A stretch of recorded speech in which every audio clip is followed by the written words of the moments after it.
In today's video, I'm going to teach you how to get rid of empty space in tables in Google Docs. If your table looks too wide, too spaced out, or just has more blank room inside each cell than you want, the good news is that this is usually caused by cell padding, and it's very easy to fix. Adjusting that setting can make your table look cleaner, tighter, and more professional, especially if you're working on documents where space and formatting really matter. To begin, click anywhere inside the table in your Google Docs document. You don't need to select the whole table manually. Just placing your cursor in any cell is enough to let Google Docs know that you want to edit that table's settings.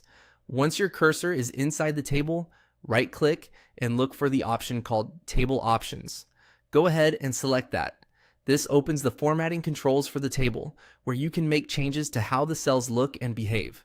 After the Table Options panel appears, find the cell section and expand it if it isn't already open. This area contains the spacing settings that affect the inside of each table cell. If you've been wondering why there seems to be too much room around your text, this is the place to fix it. Now, reduce the cell padding value.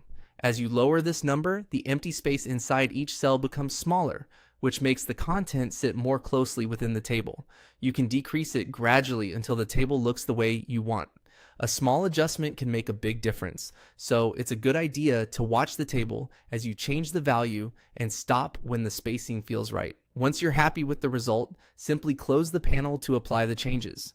Your table should now appear more compact, with less empty space and a neater overall layout. This is a simple formatting tweak, but it can really improve the appearance of tables in Google Docs, especially when you're trying to fit more content into a limited area or make your document easier to read. If needed, you can always go back into Table Options and fine-tune the padding again later. That's all for this tutorial.